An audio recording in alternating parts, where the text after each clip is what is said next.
আসসালামু আলাইকুম প্রিয় ব্যাংকার বন্ধু, আমার বিশ্বাস আপনারা সবাই বেশ ভালো আছেন। আপনাদের দোয়ায় এবং আল্লাহর অশেষ রহমতে আমিও বেশ ভালো আছি। আমি লিমন সরকার, প্রভাষক 36তম বিসিএস হিসাব বিজ্ঞান বিভাগ, নওগাঁ সরকারি কলেজ, নওগাঁ। আজকের অনলাইন ক্লাসে জানাচ্ছি স্বাগতম ব্যাংকার বন্ধু। আজকে আমরা মূলত আইবিবি টেক্সট বুকের 8 নম্বর প্রশ্ন, যেটা আপনাদের ব্যাংকিং প্রফেশনাল এক্সামিনেশনের জিআইবিবির প্রিন্সিপালস অফ ইকোনমিক্সের মডিউল 1-এর একটা প্রশ্ন। আপনারা জানেন যে টেক্সট বুকের প্রশ্নগুলো কিন্তু খুব গুরুত্বপূর্ণ এবং এগুলো থেকে কিন্তু 50% কমন আসে চ্যাপ্টার ইন্ডে। তো এই জন্য আমরা আমাদের হ্যান্ড নোটে আপনাদের টেক্সট বুকে যত প্রশ্ন এসেছে এবং বিগত বছরের যে প্রশ্নগুলো এসেছে সেগুলো শুধুমাত্র দিচ্ছি। আমরা অপ্রাসঙ্গিক প্রশ্ন এড়িয়ে চলছি। বাজারের যে বইগুলো সেগুলোতে দেখবেন যে আপনার 300-400 পেজ এবং অনেক সিলেবাস, তো নতুন সিলেবাস চেঞ্জ হয়েছে, তারা কি করছে সেই মান্যতার আমলের বইগুলো রেখে দিয়েছে। আবার অনেকে আইবিবি এখন একটু অ্যানালিটিক্যাল প্রশ্ন করতেছে, অনেক ফেসবুক গ্রুপ বা বিভিন্ন গ্রুপ ভিত্তিক গুলো দেখতেছি যে মাত্র 50 পেজে বই করছে। তো তাহলে 50 পেজের বই যদি আপনি পড়ে যান, আইবিবির টেক্সট বুকেই মূল প্রায় 120 বা 30, তাহলে সেখান থেকে তারা যদি অর্ধেক নামে চলে আসে তাহলে কিন্তু অনেক টপিক বাদ দিয়ে যাবে। আর এখন সেই সময় নাই যে এত কম পড়ে আপনি আসলে পরীক্ষায় পাশ করতে পারবেন। যদিও তারা বলে যে তাদের এই 40 পেজ বা 50 পেজ থেকে সব কমন আসছে, তো আপনি এটা নিয়ে দেখলে বা যারা নিয়ে পরীক্ষা দিচ্ছে তাহলে বুঝতে পারবেন যে এগুলো কত ধরনের ভাওতাবাজি। তো চলেন আমরা কথা না বাড়িয়ে যে 8 নম্বর প্রশ্নটা সেটা আমরা দেখব ব্যাংকার বন্ধু। এখানে বলছে যে draw and explain A production possibilities curve for an economy that produces milk and cookies. একটা প্রোডাকশন পসিবিলিটিস কার্ভ একটা ইকোনমির জন্য অঙ্কন করতে বলছে, যেখানে কিনা মিল্ক এবং কুকি উৎপাদন করে। What happens to this frontier, এই ফ্রন্টারটা কী হয় if disease kills half of the economies cows, একটা রোগের কারণে যদি অর্ধেক গরু মারা যায়। অথবা বলছে যে দুধ ও বিস্কুট উৎপাদন করে এমন অর্থনীতির জন্য একটা উৎপাদন সম্ভাবনা রেখা অঙ্কন করুন এবং ব্যাখ্যা করুন। রোগে অর্থনীতির অর্ধেক গরু মারা যায়, তবে এই অবস্থার শেষে কি হবে? তো এখানে দুইটা টার্ম বুঝাইছে ব্যাংকার বন্ধু। প্রোডাকশন পসিবিলিটিস কার্ভ সম্পর্কে যদি আপনি মুখস্থ করে যান তাহলে কিন্তু অ্যানালিটিক্যাল প্রশ্নগুলো পারবেন না। এর আগের ক্লাসে আমরা খুব সুন্দর করে এই প্রোডাকশন পসিবিলিটিস কার্ভ ভালো করে বুঝাইছি, সেটা যদি আপনি বুঝতে পারেন তাহলে এই প্রশ্নটাও অ্যান্সার দেওয়া খুব সহজ হবে। তো বলছে যে এমন একটা অর্থনীতির জন্য আপনি দুধ ও বিস্কুট উৎপাদন করবেন এবং রোগে অর্থনীতির অর্ধেক গরু মারা গেলে এই অবস্থার শেষে কি হবে? তাহলে আমরা প্রথমে আলোচনা করি একটা অর্থনীতিতে শুধুমাত্র, আপনি তো জানেন যে নির্দিষ্ট পরিমাণ সম্পদ ও চলতি প্রযুক্তির সাপেক্ষে আমরা উৎপাদন সম্ভাবনা রেখাই শুধুমাত্র 2টা পণ্যের দেখাই। তাহলে আপনাকে উৎপাদন সম্ভাবনা রেখা আঁকতে বলছে। আমরা জানি যে একটা এক্স অক্ষ থাকে, একটা ওয়াই অক্ষ থাকে, তাহলে সেক্ষেত্রে তো আপনি 2টা পণ্যই দেখাতে পারবেন। তো একটা দুধ উৎপাদন করতে পারবেন আর একটা বিস্কুট উৎপাদন করতে পারবেন। এই দুধ ও বিস্কুট উৎপাদন করার জন্য আমাদের সবার আগে আমাদের উৎপাদন সম্ভাবনা রেখা কাকে বলে, যখন এই প্রশ্নটা আসবে আপনি উৎপাদন সম্ভাবনা রেখার সংজ্ঞাটা দিয়ে দিবেন। এর আগের ক্লাসে তো আমরা উৎপাদন সম্ভাবনা রেখা পড়ছি যে উৎপাদন সম্ভাবনা রেখা হলো এমন একটা রেখা যার বিভিন্ন বিন্দুতে নির্দিষ্ট পরিমাণ সম্পদ ও চলতি প্রযুক্তির সাপেক্ষে দুটি উৎপন্ন দ্রব্যের বিভিন্ন সংমিশ্রণ নির্দেশ করা হয়। এখন এইটা আমরা গ্রাফে এখানে স্লাইডে বোঝার আগে আমরা আপনাদের বোর্ডে বুঝাবো। বোর্ডে আগে ভিডিওটা দেখে নেবেন, দেখে নিলে আপনার কনসেপ্ট ক্লিয়ার হয়ে যাবে। তারপর দেন আবার আমরা এই স্লাইডেরটা একটু বুঝাই দেবো, তাহলে দেখবেন যে আপনার একদমই 100% ক্লিয়ার হয়ে যাবে। আর যারা বোর্ড দেখে বুঝতে পারবেন তারা চাইলে স্লাইডের ব্যাপারটাও একসেপ্ট করতে পারেন। তবে বারবার যত বেশি শুনবেন তত বেশি আপনার কিন্তু এটা ভালো মতন বুঝতে পারবেন আর কি। তো ব্যাংকার বন্ধু এখানে দেখেন, ব্যাংকার বন্ধু আমাদের একটা আইবিবি 8 নম্বর প্রশ্নে রয়েছে যে দুধ ও বিস্কুট উৎপাদন করে যদি একটা অর্থনীতি, তাহলে সেই অর্থনীতির উৎপাদন সম্ভাবনা রেখা অঙ্কন করুন। আমরা জানি যে আমরা তো উৎপাদন সম্ভাবনা রেখায় 2টা দ্রব্য দেখাই। একটা হচ্ছে বলছে এখানে উদাহরণস্বরূপ আমাদের দুধ ধরতে বলছে এবং একটা বিস্কুট উৎপাদন করছে। তো এই দুধ এবং বিস্কুট উৎপাদন সম্ভাবনা রেখা কি হবে? আর দ্বিতীয় এতে বলছে যে রোগে অর্ধেক গরু মারা গেলে উৎপাদন সম্ভাবনা রেখার কী হবে। অর্থাৎ একটা প্রশ্নে আমাদের 2টা বিষয় বলছে। তো প্রথমে আমরা এই যে দুধ এবং বিস্কুট উৎপাদন করে একটা অর্থনীতি, তাহলে সেখানে উৎপাদন সম্ভাবনা রেখা কীরকম হবে সেটা আমরা ব্যাখ্যা করব। তো এটা ব্যাখ্যা করতে যাওয়ার আগে এই জন্য আমরা এই একটা সংমিশ্রণ নিয়েছি। আমাদের উৎপাদন সম্ভাবনা রেখায় আপনারা জানেন তো বিভিন্ন পয়েন্ট থাকে। তো তাহলে আমরা এই একটা পয়েন্টের নাম এ, একটা পয়েন্টের নাম পি, এরকমভাবে বিভিন্ন দিয়েছি। এবং আমাদের যেহেতু বলছে একটা পণ্য হচ্ছে দুধ, এই জন্য আমরা এক্স অক্ষে ও এক্স বরাবর আমরা এক্স অক্ষে আমরা দুধ উৎপাদন দেখাইছি এবং ওয়াই অক্ষ বরাবর আমরা বিস্কুট উৎপাদন দেখাইছি, 2টা জিনিস। এখন এখানে বলছে যে আপনি তো বিষয়টা এইরকম উৎপাদন সম্ভাবনা রাখা মানে কি, আপনি এই দুধ এবং বিস্কুটের মধ্যে আপনার কি বলে দেশে বা সমাজে বা রাষ্ট্রে দুধের বেশি দরকার না বিস্কুটের বেশি দরকার, সেই অনুসারে কিন্তু আপনি প্রোডাকশন পসিবিলিটিস কার্ভ বলে যে আপনার যেটা প্রায়োরিটি বেশি দরকার সেটা আপনি উৎপাদন করবেন।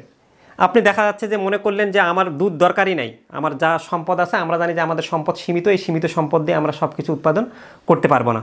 তাহলে আমার যা সম্পদ রয়েছে, সাপোজ আমার সম্পদ 10,000 বা 20,000, আমার একটা তো নির্দিষ্ট সম্পদ রয়েছে, ওই নির্দিষ্ট সম্পদ দিয়ে তো আমাদের পণ্য উৎপাদন করতে হবে। তাহলে আমি বললাম যে ওই 10,000 টাকা দিয়ে আমি দুধ উৎপাদন করব না, দুধ শূন্য।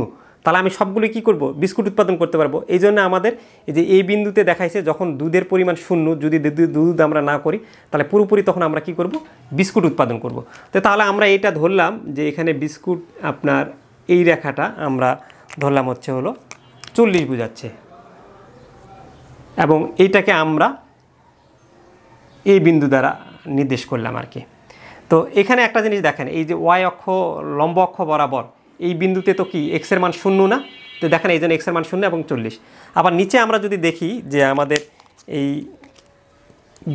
বি বিন্দুতে আমরা ধরলাম যে না, আমার দেশ অর্থনীতিতে এগিয়ে গেছে, আমার বিস্কুটের দরকার নাই, আমি শুধু খালি দুধই উৎপাদন করব আমার সব সম্পদ ব্যবহার করে। তাহলে সেক্ষেত্রে আমি দুধ কত করব, 40 পাবো, আর বিস্কুট আমার শূন্য হবে।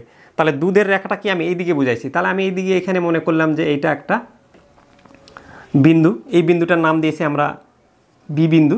এখানে আমরা ধরলাম দুধ কত, 40। এখন এই 40 পর্যন্ত ম্যাক্সিমাম হচ্ছে, আমি যদি সব সম্পদ ব্যবহার করি তাহলে এই 40 একক দুধ উৎপাদন করতে পারবো বা 40 কেজি দুধ উৎপাদন করতে পারবো। সব সম্পদ যদি বিস্কুটে ব্যয় করি, যে আমি দুধে ব্যয় করবো না, তখন আমি সর্বোচ্চ 40 কেজি বিস্কুট উৎপাদন করতে পারবো। তাহলে এখানে আমরা একটু ধরে নিতে পারি যে এটা আমার হচ্ছে হলো 10, এটা আমি বুঝাচ্ছি 20, তারপর এটা আমি বুঝাচ্ছি 30, এইরকমভাবে রাখা। তারপর এটা এখানে আমি বুঝাচ্ছি 10, এটা বুঝাচ্ছি 20, আরেকটু আমরা একটু উপরে নেই, এটা হচ্ছে আমরা 10 বুঝাচ্ছি, এই জায়গায় আমরা বুঝাচ্ছি 20, আর এই জায়গায় আমরা বুঝাচ্ছি 30 এটার। তো এখন আমাদের বলছে যে আমাদের যখন দুধ উৎপাদন 10 হবে, এই যে পি বিন্দুর সংমিশ্রণ, তাহলে দুধ উৎপাদন 10, এই যে আমরা এখানে 10-এ গেলাম, এখানে 10, তখন আমার বিস্কুট উৎপাদন হবে কত, 30। তাহলে এইটা আর এটা আমি টেনে দিলাম, এটাকে আমি কি বিন্দু সংমিশ্রণ ধরছি, পি। তাহলে আমি এখানে লিখে দিলাম পি। এরপর আমার বলছে যে যখন আমার দুধ উৎপাদন 20 হবে, এই যে 20, এবং বিস্কুট উৎপাদনও তখন 20 হবে। দেখেন আমরা এই যখন আমার 40 কেজি বিস্কুট ছিল, দুধ ছিল শূন্য, কিন্তু আমি চাইলাম যে না আমার কিছু দুধও দরকার, তখন কিন্তু আমি আর একটা পণ্যের উৎপাদন কমাচ্ছি, তখন কিন্তু বিস্কুটের পণ্যের উৎপাদন কমে 30 হইল, আর দুধের উৎপাদন বেড়ে 0 হলো। আমি বলছি যে না আমার দুধ আরও দরকার, তাহলে আমি তখন ধরে নেন এই এখানে গেলাম, এই 20-এ গেলাম, আর এখন এটা যদি বাড়াই তাহলে আমার উপরের উপাদান কমাতে হবে, তাহলে বিস্কুটের উৎপাদন কমে আমি এখানে 20-এ নামলাম। তাহলে এটাকে আমরা ধরলাম, এই যে এখানে দেওয়া আছে হলো এই বিন্দুটাকে হচ্ছে হলো আমরা কিউ বিন্দু দ্বারা নির্দেশ করছি। তাহলে আমরা এটাকে একটু টানি, এটা দিয়ে আমরা এটাকে এই কিউ টানলাম। এরপর আমরা অনুরূপভাবে এই যে আর যদি আমরা যে মনে করলাম যে দুধের পরিমাণ আরও বাড়াবো, তাহলে দুধের পরিমাণ আরও বাড়ালে আমরা 30 গেলাম, তাহলে দুধের পরিমাণ বাড়াতে গেলে আমার কী হবে, বিস্কুটের পরিমাণ কমাতে হবে। তাহলে আমি এই যে বিস্কুটের পরিমাণ কমায় এখানে আসলাম, এটাকে আমরা নাম দিলাম আর। তো এইভাবে আপনি একটা জিনিস খেয়াল করেন যে আবার যদি আপনি কখনো এই যে দুধের পরিমাণ 10 আছে, আর এখানেও আপনি কোনো কারণে বিস্কুটের উৎপাদন বাড়াতে চাচ্ছেন, তাহলে এই যে 10 এবং আমরা ধরতেছি হলো এই যে 30 আর বিন্দু ছিল, এখান থেকে আপনি চাচ্ছেন যে বিস্কুটের উৎপাদন বাড়াবেন, 10 থেকে 20-এ যাবেন। তাহলে সেক্ষেত্রে তখন কিন্তু আপনার কি হবে, এই বিস্কুট বাড়াতে হলে তখন দুধের পরিমাণ কমাতে হবে, তখন এই 30 থেকে দুধের পরিমাণ এইদিকে 20-এ আসতেছে। তো যাই হোক, এই যে আমরা বিভিন্ন ধরনের বিন্দুগুলো পেলাম, এই বিন্দুগুলোকে যদি আমরা টেনে দিই তাহলে এটাই হচ্ছে হলো আমাদের উৎপাদন সম্ভাবনা রেখা। তাহলে আমরা এই যে এখানে বললো যে দুধ এবং বিস্কুটের উৎপাদন সম্ভাবনা রেখা অঙ্কন করো, তাহলে আমরা এখানে দুধ এবং বিস্কুটের উৎপাদন সম্ভাবনা রেখা অঙ্কন করলাম।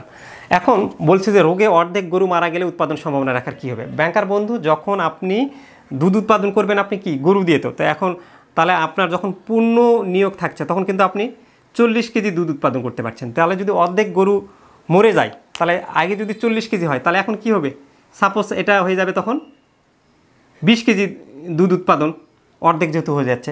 আর যখন 20 কেজি দুধ উৎপাদন হবে, উৎপাদন সম্ভাবনা আপনার উৎপাদন কমে যাবে, তখন উৎপাদন সম্ভাবনা রেখা তো ডান দিকে স্থানান্তর হবে না, উৎপাদন সম্ভাবনা রেখা কী হবে, বাম দিকে স্থানান্তর হবে। তাহলে এটার নাম আমরা ধরে নিলাম এটা হলো B1। তাহলে উৎপাদন সম্ভাবনা রেখা বাম দিকে স্থানান্তর হলে তখন আমার এইরকম উৎপাদন সম্ভাবনা রেখাটা এই B1 বরাবর চলে গেল আর কি। তো এই ক্ষেত্রে আপনার যদি আপনি বিস্কুটের সাথে তো দুধের সম্পর্ক নাই, আপনি যদি সকল সম্পদ বিস্কুটেই দেন তাহলে কিন্তু বিস্কুট 40 কেজি উৎপাদন সম্ভব হবে। ব্যাংকার বন্ধু, এই যে অর্ধেক গরু মারা গেলে কিন্তু আমাদের এটা দুধ উৎপাদনে ইফেক্ট ফেলবে, এটা কিন্তু আমাদের বিস্কুট উৎপাদনে ইফেক্ট ফেলবে না। আমাদের যে নির্দিষ্ট পরিমাণ সম্পদ এবং চলতি প্রযুক্তি রয়েছে আমরা যদি সবগুলোই সেখানে ব্যবহার করি আমরা বিস্কুট উৎপাদন করতে পারবো। কারণ বিস্কুটের ক্ষেত্রে আমরা কিন্তু দুধ লাগতেছে না, এই জন্য কিন্তু বিস্কুটের উৎপাদনে রোগ যদি অর্ধেক গরু মারা যায় কোনো ধরনের ইফেক্ট ফেলবে না। তো আমার বিশ্বাস এই প্রশ্নটা আপনারা বুঝতে পারছেন। আপনাদের যদি এই ধরনের প্রশ্ন আরও বুঝতে চান, শুধু চ্যাপ্টার 1 দিয়ে তো আপনি পাস করতে পারবেন না, আপনার অন্য চ্যাপ্টারগুলোও লাগবে। তো ইকোনমিক্সে কিন্তু পিকচার ছাড়া বুঝতে পারবেন না, এবং পরবর্তী চ্যাপ্টারের পিকচারগুলো আরও একটু জটিল, সেক্ষেত্রে নিজে নিজে বোঝা বা শুধু বই পড়ে দেখে আপনি ইকোনমিক্স কিন্তু বুঝতে পারবেন না। তো যদি আপনার ইকোনমিক্সে সহজে পাস করতে চান তাহলে আমাদের হোয়াটসঅ্যাপ নাম্বার 01753551557 নাম্বারে মেসেজ করে আমাদের কোর্স সম্পর্কে বিস্তারিত তথ্য এবং আমাদের হ্যান্ডনোট সম্পর্কে বিস্তারিত তথ্য জানাতে পারেন, কি কি জিনিস পাবেন, হ্যাঁ কীভাবে আপনি সহজে পাস করবেন, এই সবগুলো আমরা বলে দিব আর কি। তো আপনাদের সকলের জীবন মঙ্গল কামনা করে আজকের ভিডিও এখানে শেষ করছি। খোদা হাফেজ, আসসালামু আলাইকুম। আমাদের OX অক্ষে আমরা এক্স দ্রব্য আমরা কি বুঝাইছি, OX অক্ষে আমরা বলছি যে আমরা দুইটা পণ্য উৎপাদন করতে পারবো। তাহলে আমরা OX অক্ষে আমরা দেখাইছি দুধ উৎপাদন করতেছি, আর Y অক্ষে আমরা দেখাইছি বিস্কুট উৎপাদন করছি। আর আমরা এই যে এখানে যে আমরা 10, 20, 30, 40 এরকম আমরা এটা কেজিতে দেখাইছি, আমরা 40 কেজি পর্যন্ত উৎপাদন করতে পারি, আর বিস্কুট উৎপাদন করতে পারছি 10, 20, 30, 40।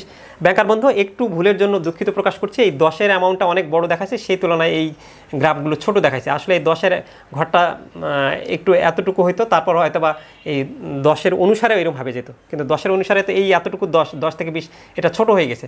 তো এটা আপনারা ভুল মার্জনা করে নেবেন, ঠিক করে নেবেন।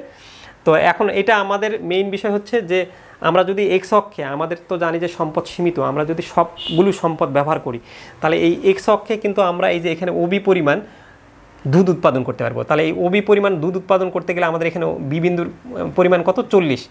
এই বি বিন্দুতে কিন্তু ওয়াইয়ের পরিমাণ 0, ওয়াইয়ের পরিমাণ 0 মানে এখানে কিন্তু দুধের মান 0। তার মানে আপনি যদি সকল সম্পদ ব্যবহার করেন, আপনার কাছে সে 5000 টাকা আছে, 5000 টাকা দিয়ে আপনি সব দুধ উৎপাদন করছেন, তাহলে তখন আপনি 40 কেজি দুধ উৎপাদন করতে পারবেন ব্যাংকার বন্ধু। আর যদি আপনি চিন্তা করেন যে না 5000 টাকায় আমার দুধ লাগবে না, আমি বিস্কুট উৎপাদন করবো, টোটাল 5000 টাকাটা শুধুমাত্র খালি বিস্কুটই, তাহলে আপনি দেখেন এই যে ওয়াইয়ের এই যে এই বিন্দুতে কিন্তু আমরা দেখতেছি এখানে 40 লেখা আছে, তাহলে সেক্ষেত্রে আমরা বিস্কুট 40 কেজি উৎপাদন করতে পারবো। ব্যাংকার বন্ধু, আমরা আপনাদের গ্যারান্টি দিয়ে বলতেছি, আমাদের ক্লাসগুলো যদি আপনি ফার্স্ট চ্যাপ্টারের দেখতে পারেন মনোযোগ সহকারে, তাহলে আমার বিশ্বাস, যেহেতু আমরা অনেক স্টুডেন্টদের পড়াই এবং স্টুডেন্টদের কীভাবে বুঝালে সহজভাবে বুঝতে পারবে, সেই ক্ষেত্রে আপনাদের ইকোনমিক্স ভালো মতো না বুঝলে আপনারা পরীক্ষা দিতে পারবেন না। আমি গ্যারান্টি দিয়ে বলতেছি, 1 নম্বর চ্যাপ্টারটা আপনারা প্রথম থেকে ধারাবাহিকভাবে পড়েন, তাহলে আমাদের ভিডিওটা দেখেন এবং আমাদের নোট সহ দেখেন, তাহলে দেখবেন 1 নম্বর থেকে আপনি ইজিলি 15 থেকে 20 মার্কস পেয়ে যাচ্ছেন। বাকি মার্কসগুলো পেতে চাইলে আপনার যদি মনে হয় যে আমরা আপনাদেরকে হেল্প করতে পারবো, তাহলে কিন্তু আমাদের কোর্স আপনি কিনতে পারেন। আর কোর্স নিতে চাইলে আমাদের ডিসক্রিপশন বক্সে দেওয়া হোয়াটসঅ্যাপ নাম্বার 01753551557 নাম্বারে মেসেজ করতে পারেন। তো ব্যাংকার বন্ধু, আসেন আমরা এই মূলত আমরা বললাম যে আমরা সকল সম্পদ যদি ব্যবহার করি তাহলে ওবি পরিমাণ দুধ উৎপাদন করতে পারবো 40 কেজি, আর সকল সম্পদ যদি বিস্কুটের ক্ষেত্রে ব্যবহার করি তাহলে ওয়ে পরিমাণ বিস্কুট 40 কেজি উৎপাদন করতে পারবো। এখন আমার কথা হচ্ছে যে আমার এমন একটা অর্থনীতি, সেখানে আমরা চাচ্ছি যে দুধ এবং বিস্কুট আমার দুটাই লাগবে, আমার কম্বিনেশন লাগবে। আমি দুটাই 5000 টাকা দিয়ে দুধও কিছু উৎপাদন করব, কিছু বিস্কুটও উৎপাদন করব। তাহলে আমি এই রেখা থেকে এই পি বিন্দুতে আসলাম, তাহলে পি বিন্দুতে আসলে আমি এই ও থেকে ও বি এই ও এক্স এই পর্যন্ত গেল, তারপর এই পি রেখা থেকে আমি এইভাবে টানলেই তো এই পি রেখা দিয়ে এখানে গেল। তাহলে এখানে আপনার হচ্ছে এক্স অক্ষে এই বিন্দুতে আমরা দেখাচ্ছি হলো 10 কেজি পণ্য উৎপাদন হলো। তারপরও এখানে আমরা এই যে ও এর যেই বিন্দু আসলো এখানে, তাহলে এখানে আমরা দেখাচ্ছি কত, 30 কেজি বিস্কুট উৎপাদন হলো। এখন আমি চাচ্ছি যে বিস্কুট 10 কেজি আছে, এই 10 কেজির জায়গায় আমরা বিস্কুট আরও বেশি উৎপাদন করব। তাহলে এই 10 কেজি থেকে আমরা যত ডান দিকে যাব তত তো বাড়বে, যে আমার 10 কেজি, সরি আমি ভুল বলছি, 10 কেজি দুধ আছে, 10 কেজি দুধের চেয়ে আমি আরও বেশি দুধ উৎপাদন করব। তাহলে এই 10 কেজি দুধের চেয়ে আমি ডান দিকে, আমরা জানি যে ডান দিকে গেলে বাড়ে, তাহলে ডান দিকে গেলাম, এই কিউ বিন্দুতে, পি থেকে কিউ বিন্দুতে আসলাম, তাহলে আমি 10 কেজির দুধের জায়গায় 20 কেজি দুধ উৎপাদন করলাম। তাহলে একটা জিনিস বাড়ালে, দুধ যদি উৎপাদন বাড়ান তাহলে কিন্তু আপনার কাছে 5,000 টাকায় আছে, এর তো বেশি নাই, তাহলে দুধের পরিমাণ বাড়াচ্ছেন, তখন কিন্তু অটোমেটিক্যালি আপনার আরেকটার পরিমাণ কমাতে হবে। তাহলে বিস্কুট ছিল 30 কেজি, তাহলে এই কিউ বিন্দুতে দেখেন বিস্কুটের পরিমাণ কত আসলো, 20 কেজি। তাহলে কিউ বিন্দুতে আমরা 20 কেজি দুধ এবং 20 কেজি বিস্কুট উৎপাদন করছি। আপনি কিউ বিন্দুর জায়গায় আপনি চিন্তা করলেন যে আপনার দুধের পরিমাণ আরও লাগবে, হ্যাঁ, আপনার যারা মানুষ রয়েছে আপনি দুধ আরও দেবেন, তাহলে 20 কেজির জায়গায় আপনি এই কিউ বিন্দু থেকে আর বিন্দুতে আসলেন, তখন এই 20 থেকে কত হলো, 30 কেজি দুধ উৎপাদন হলো। আর যখন 30 কেজি দুধ উৎপাদন হবে, তাহলে দুধ যেহেতু বাড়লো 20-এর চেয়ে 30, তাহলে কিন্তু অপর দিকে বিস্কুট কমে যাবে। তাহলে এই কিউ বিন্দু থেকে এই নিচে নেমে চলে আসলো, তাহলে কিউ বিন্দু থেকে 20 থেকে কত হলো, 10, কারণ এই আর বিন্দু যেখানে নির্দেশ করছে সেটা কিন্তু এই যে দেখেন এই পর্যন্ত, আমরা এই পর্যন্ত দেখাচ্ছে আমাদের ভূমি অক্ষে 30, তারপর এই লম্ব অক্ষে তো আমাদের বিস্কুট, তাহলে লম্ব অক্ষে এই আর বিন্দুতে এতটুকুর পরিমাণ কত, 10 কেজি। এরপর যদি 30 থেকে আপনি 40 যান, অর্থাৎ আর থেকে বিতে চলে আসলেন, তাহলে এই বিতে যখন চলে আসবেন তখন কিন্তু দেখেন এখানে কিন্তু আপনার ও ওয়াই অক্ষ পরিমাণ 0, তার মানে সকল সম্পদ যদি আপনি ব্যবহার করেন তাহলে ও বিতে আপনি 40 কেজি দুধ উৎপাদন করতে পারবেন। এভাবে ব্যাংকার বন্ধু প্রশ্নটা ব্যাখ্যা করবেন। প্রশ্নটা যদি বোঝেন, আপনি হাতে কলমে আমরা যেভাবে বোর্ডে এটা অঙ্কন করছি সেটা কিন্তু কয়েকবার আঁকবেন, আঁকে আপনার মনের মতন করে একটা মান বসায় দিবেন, বসায় দিলে কিন্তু আপনি তখন নিজের মতন করে ব্যাখ্যা করবেন। প্রথমে খালি জাস্ট বলবেন যে ও এক্স অক্ষে এক্স দ্রব্য এবং ওয়াই অক্ষে অক্ষে আমরা দুধ উৎপাদন বুঝিয়েছি এবং ওয়াই অক্ষে বিস্কুট উৎপাদন বুঝিয়েছি। তারপর একটা উৎপাদন সম্ভাবনা রেখা অঙ্কন করছি, এ বি উৎপাদন সম্ভাবনা রেখা। এই উৎপাদন সম্ভাবনা রেখার বিভিন্ন বিন্দু এ পি কিউ আর সংমিশ্রণ নির্দেশ করে। তারপর এই বিন্দুতে কতটুকু, পি বিন্দুতে কতটুকু, কিউ বিন্দুতে কতটুকু, আর বিন্দুতে কতটুকু এবং বি বিন্দুতে কতটুকু উৎপাদন, সেগুলো ব্যাখ্যা করবেন। একটা উৎপাদন বাড়লে আর একটা কমতেছে, এভাবে ব্যাখ্যা করবেন। তাহলে খুব সহজেই কিন্তু আপনি যে কোনো অঙ্ক, আপনি যদি গ্রাফ ভালো করে বোঝেন, ইকোনমিক্সের অর্ধেক সহজ হয়ে যাবে, তখন আর মুখস্থ করা লাগবে না, তখন আপনি সেটা বানাই লিখতে পারবেন। তো এখানে আমাদের বলছে যে রোগে অর্থনীতির অর্ধেক মারা গেলে উৎপাদন সম্ভাবনা রাখা কী হবে। ব্যাংকার বন্ধু, আগে আপনার যে গরু ছিল সেই গরুগুলো দিয়ে আপনি 40 কেজি দুধ উৎপাদন করতে পারছেন যদি সবগুলো ইউজ করেন গরু আপনি। এখন অর্ধেক মরে গেলে 40 কেজির জায়গায় কী হবে, 20 কেজি উৎপাদন হবে। তার মানে এই যে আপনার উৎপাদন সম্ভাবনা রাখা আগে বি ছিল, তাহলে আপনার উৎপাদন যখন কমে যাবে তখন আমরা বলছিলাম যে আগে উৎপাদন বাড়লে উৎপাদন সম্ভাবনা রাখা ডান দিকে স্থানান্তর হয়, আর উৎপাদন কমে গেলে তাহলে কি উৎপাদন সম্ভাবনা রাখা বাম দিকে স্থানান্তর হবে, মানে নিচের দিকে নামবে। উৎপাদন বাড়লে উৎপাদন সম্ভাবনা রাখা উপরের দিকে স্থানান্তর হয়, আর উৎপাদন কমলে উৎপাদন সম্ভাবনা রাখা নিচের দিকে স্থানান্তর হয়। তাহলে এই যে এখানে ছিল এটা তখন আপনার এই দিকে আসে স্থানান্তর হলো, এই উৎপাদন সম্ভাবনা রাখা এই জায়গায় হলো। তাহলে বি থেকে B1-এ চলে আসলো। এখন এই অর্ধেক গরু যদি থাকে, আগে ফুল গরু দিয়ে আপনি 40 কেজি দুধ উৎপাদন করতেন, তাহলে অর্ধেক গরু দিয়ে কত হবে আপনার, 20 কেজি দুধ উৎপাদন হবে। আর বিস্কুটে কোনো, যদি আপনি সকল সম্পদ বিস্কুটের ক্ষেত্রে ইউজ করেন, বিস্কুটে কোনো প্রভাব ফেলবে না, কারণ বিস্কুটের সাথে তো কোনো গরু লাগে না আর কি বিস্কুট উৎপাদন করতে, বা দুধ লাগবে না আর কি বিস্কুট উৎপাদন করার ক্ষেত্রে। এই জন্য বিস্কুটে কোনো ইফেক্ট পড়বে না অর্ধেক গরু যদি মারা যায় আর কি, এটা ক্ষেত্রে তাই বলা হচ্ছে। তো ব্যাংকার বন্ধু, এই ছিল আমাদের আজকের ক্লাস। আমাদের ক্লাস যদি ভালো লাগে তাহলে আমাদের চ্যানেলটি লাইক কমেন্ট শেয়ার করবেন, এবং ফেসবুক পেজ, আমরা ইউটিউবে রয়েছে ব্যাংকিং স্টাডি গুরু 36, এবং Facebook page banking diploma study গুরু 36 লাইক করবেন। আপনাদের সকলের জীবন মঙ্গল কামনা করে আজকের ভিডিও এখানে শেষ করছি। খোদা হাফেজ, আসসালামু আলাইকুম।